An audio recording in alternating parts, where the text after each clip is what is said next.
Kawhi Leonard deal. The Miami Heat have expressed interest, a potential destination that also appeals to Westbrook, according to our Woj. Yeah, I think everybody's kind of now zeroed in on that, because what are we looking for? We're looking for the duos, right? We didn't get we had the trios in Golden State, but that's no more. So now we have the duos everywhere, and the concern for everybody was, were they going to get the trio with the Lakers if Kawhi went there? So I do think a lot of people are looking for that Jimmy Butler, Russell Westbrook matchup. If Russell's going to be out of there, and it seems to be a mutual thing.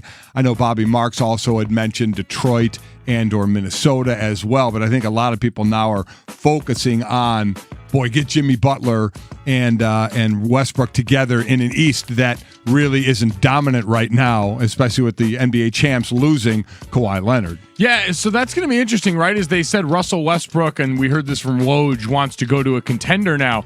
Do we think Miami with him and Jimmy Butler is a contender? I guess you'd say, are they more of a contender than Oklahoma City? Well, are they more of a... Let's put it this way, and maybe part of this is the Eastern Conference, which doesn't have Kawhi. Which doesn't have Kawhi, but still has, the Bucks and the Sixers. The Bucks and the Sixers and the Celtics. It's got teams that are going to ball. Are those guys going to be better than him and Paul George, who finished third in the MVP voting, are going to be? Well, that's interesting. Let's talk about that for a second, right? Because the Nets are still a year away from KD and Kyrie. Right. So it's just Kyrie and the team. And for a Nets team that still made the playoffs right, but they year. Lost some players. I mean, D'Angelo Russell is gone. Jared Dudley is gone. Okay, so are you saying D'Angelo Russell and Jared Dudley greater than sign Kyrie Irving? Because I'm not. No, what I'm saying is that team is not the way we're looking at it yet as a right super now. Team with all those players. So I don't look at them as a super threat. I think it's still Milwaukee because they kept everybody. To me, it's Milwaukee. Except for Malcolm Brogdon, which is a big loss. I'm going to tell you what. Watch out for the Pacers. Yeah. They get Brogdon and Oladipo back. Yeah. So they get him back. Miami last year finished 2 games out of the playoffs. So with Jimmy Butler, and if they get Russell Westbrook, I think they'll be in the playoffs. But it's then a fair ask. Where Philadelphia lost some stars, including obviously Jimmy Butler. Toronto loses Kawhi. Boston loses Kyrie, but gets Kemba. So I do think it's open. I do think it's pretty open. So he'd have, I think, a way better chance in Miami, at least than he would in Oklahoma City. He has and that's what he's looking for, I think right? he has a path that you can...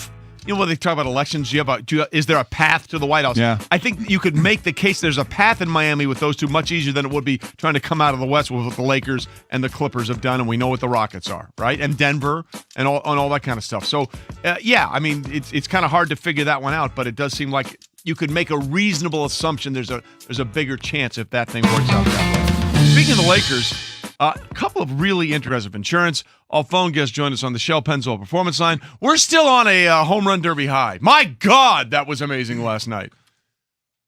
Somebody say something? Okay, go ahead. We were trying. No, go ahead. We were trying to gather words. I thought you were trying to gather your armrests there, but I'm trying to raise it a little bit. So last night I realized something is that I always have this internal debate in my head of what's more impressive, the physically impressive feats that seem unattainable to me. Like watching Aaron Judge crack balls out of the yard is the most effortless looking thing on planet Earth. I vastly way more enjoyed watching Vlad Guerrero Jr. go max effort on every single ball. It was like he knew that if every ball didn't go over the wall, he was going to be sentenced to life in prison. He swung with that kind of urgency. It was amazing because we always talk about the sweet swings. You look at Jock Peterson's swing, just a sweet swing that is Acuna Jr. hitting the ball out of any part of the stadium. No matter where his pitcher put it, and we can get into that as some of the guys that were pitched out there was unbelievable. Some people's dads really doing them a disservice. Man, you're not kidding. But Vlad Guerrero Jr. quite honestly swings like his dad, right? Yeah. I mean, it's so identical. For those that were like Trey and I watching Vlad when he was doing his thing. Holy smokes.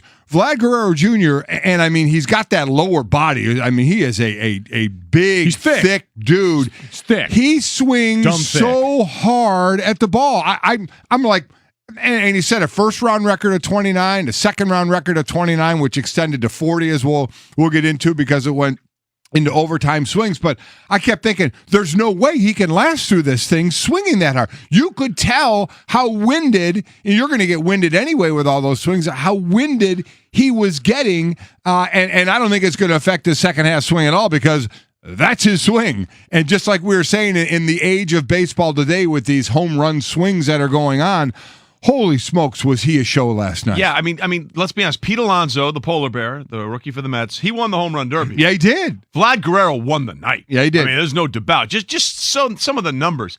He hit 91 home runs. 91 home runs, the most in home run derby history. Pete Alonso hit 57 and won. Jock Peterson hit 60. They accounted for 3 of the 4 highest single-year totals in derby history. And I get it's just like part of the draw, and it's the way it goes. It's like you don't carry point totals over from the NCAA round one to determine who should be the winner if they 2 teams both get to the championship game. But he hit almost 40 more home runs than the winner. I mean, that's ridiculous. Well, and that's the sort of hilarious part about this. I got a text from Billy Gil Guillermo from the Levitard show right during that semifinal that says, man, I hope Pete Alonso gets to the next round with like 8 home runs, because it seemed like every round Vlad Guerrero Jr. was putting on the show. And I think that's why yes, Pete Alonso is absolutely the winner. He's a guy that came into this. We know, I think with more, what did we say, more home runs before the All-Star break than any rookie in Major League Baseball history with 30. And so it's not unexpected, but Vlad Guerrero Jr. was the show. From the opening swing at his first at bat in the first round, we went, okay, this guy's built different. Like, he came to play for this in a way that got everyone rallied behind him. And that was even before the semifinal match with Jock Peterson that really lit the stage on fire. It was absolutely incredible. So, to go through this thing, and I think what also helped, as we talk generally about it, is when they hit. Because Alonso was second. So, like in the first round, when he was second against Carlos Santana from the Indians and knocked him out and got booed for it, he only needed one more. When you're first, you got to lay out all the home runs you can get, right? So he was second, so he only needed 14. Santana hit 13. He needed 14 and could stop. Vlad was first in his things and going nuts, going crazy, and the number that he was setting for this thing, because when you go first in your matchup, you have to accumulate as many as you can.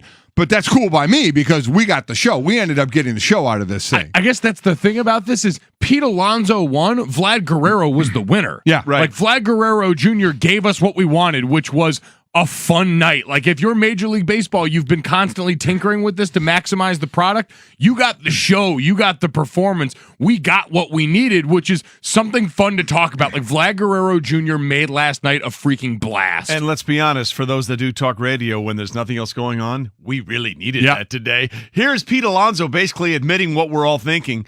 Yeah, I won, but dang, that Vlad Guerrero, he was really good. Oh my God, that was so fun to watch. I'm happy I didn't face him in the early rounds, because he probably would have knocked me out. But I mean, I got to tip my cap. I mean, he's a hell of a hitter, and he's going to have a really long career. I mean, it's unbelievable. So the show was the semifinals. That could have been the finals. So it was Jock Peterson against Vlad Guerrero Jr. Incredible. And Jr. just coming off of 29 home runs, which was a record. So in the semis, he hit 29 home runs, which was a record. And he was trying to get to 30. He wanted 30. And that last swing, the last ball in the air, was warning track and just didn't get out. So then he's got 29. Jock Peterson gets up, and he gets to 29, and he has a chance to knock out 30 and win it before they get to the extra swings. And it's warning track power and almost goes out. So the extra, then you go a minute. So they both have 29. Each gets a minute now. No extra time or anything. They both hit 8. They both got the 37 home runs. And that's when the good started. That's when now, swing off. Now it's a swing off. They get 3 swings, not 3 pitches, but 3 swings, so they can be a little more particular on the ball that's coming at them. And the first 3 swings, they each hit 1 home run, and they tied again. The second 3 swings, Vlad hit 2 home runs, and Jock got that 1 home run and had 1 more pitch and ended up hit the grounder, and that was it. But it was unreal. So the actual score of the semifinal was 40 to 39. 40 to 39. And it could have ended there. It could have been done. Yeah. But congratulations to Pete Alonso, who's not going to get talked about enough. Oh, by the way, he's making $555,000 in salary this year and won $1 million last night. It's a good night. Good night for him. He said he was going to donate 10% of the winnings for that to a couple of charities that he supports, which is obviously great, but clearly saw that $1 million prize probably created a little bit of urgency in the situation, especially for young guys that are making the minimum at this point. But also, what we talked about when we talked about to Rob Manfred yesterday, the commissioner, who we'll hear from on a number of other issues pertaining to Major League Baseball. But we talked to him, and the difference from DC last year to Cleveland this year about the idea of stars, their marketability, where the game is with young players. Like two of the guys we mentioned in Vlad Guerrero Jr., in Ronald Acuna Jr., in Pete Alonso are young guys, and especially with the kind of show that Vlad put on, like they're young showmen, and that's what baseball needs is some people that are going to go out there and make it look effortless to paint the entire field like Acuna Jr. and make max effort look fun for a big kind of chubby guy in Vlad Guerrero Jr. And Pete Alonso is no shrinking violet either. I mean, that guy is he's not Vlad Guerrero Jr. He's put together thick, though, but he's kind of thick too. And yes, Vlad Jr. won the night. There's no question about it. But you have to give props to how Pete Alonso won. He had 3 walk-off home runs. I think in the first round, it was his last swing that got him by Carlos Santana of the Indians. And that's where he was booed. He's like, never been booed at a home run derby before, but obviously in Cleveland at Progressive Field, everyone was pulling for Santana. But that's the part that was most impressive to me about what Pete was able to do. I mean, he was behind in every stage and had to come back. And in the final round against Vlad, he was way behind. Well, yeah, I mean, he went second, so he saw the number that had to be hit. He took that time out, and then he was bang, bang, bang, bang, bang. And then on the last one, he hit it to moonshot to deep center field. He, put the arm up. He knew it was there, and his pitcher ran into his arms. It's kind of cool, but 3 times he knew what the mark was, and he had to beat it. That's not the easiest thing in the world to do. God, thank God there is that $1 million reward, because now his prize, he gets to go back and play for the Mets. Oh, like, wow. My God. Got to throw that one in there. Seriously, you know what? His prize should be they shipped him to a team that's actually going to do something. Well, you know what? Let's give him credit. The Mets won something, so that's good. This is a great night for the Mets. Do we know the last time the Mets had a home run derby champion? Never. Darryl Strawberry, 1986. Wow.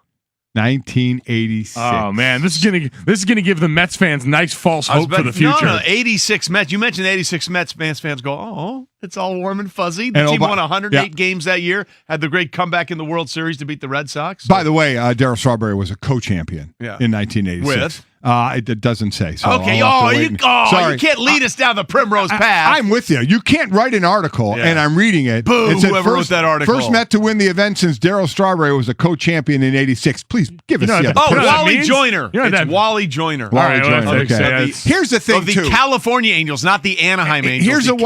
Here's the one thing, too, that you have to throw out. It said in the first round he beat the record of Hamilton, who hit Josh Hamilton, who had 28. I think it was in 2008 or whatever. Yeah, that was a Yankee Stadium. You can't compare the two. No, it's a different because round. that was the old rules. So here's the difference. The old rules, for those that maybe don't remember, it was 10 outs. So you swung, you kept hitting them until you didn't hit 10 balls out. A swung. Either way, tomato. Potato. Until you didn't hit 10 balls out. That was 10 outs. So when he set that record of 28, Josh Hamilton, he took 38 swings. For Vlad Guerrero, when he got the record, now it's 4 minutes again with the 30 seconds of extra time if he hit one far enough, he had 48 swings. So he had 10 more swings to get the one more home run over Josh Hamilton. So it's very difficult to compare this era of home run derby to the last era and how they did it. And you know what? But I like this one. I have zero desire to do that. No, I'm with you. I just wanted to throw that out there for the old folks. But that's what baseball does. Yeah, but you're right, and that stat's incredible. And that stat's incredible is brought to you by mycomputercareer.edu, training for a better life. That is the truth. Like I think the best thing about the entire new format of the home run derby is the timeout. Like, give me a minute, man. Yeah. I mean, like, those guys. Yeah. I mean, think about it. They say you're not swinging as hard. Pete Alonso was not getting cheated on any swing. Vlad Guerrero was not getting cheated on any swing. They were emptying the tank. So to me, the best part of this new format is you get 30 seconds just like, all right, let's reset, let's refocus, let's get this thing going. And that enabled them to put on a show and enabled Pete Alonso to walk away with basically, on one night, more than twice or just about double what he's making for his entire rookie season. I mean, there's so many guys that just put on a show. Like Jock, he was amazing. I mean, Vladdy, they did such a good job. I mean, everybody, I don't want to leave anybody out. I mean, everyone did such an amazing job just kind of going out there and showing their stuff and showcasing young talent in the game. And I thought that was awesome. I mean, everyone went out there and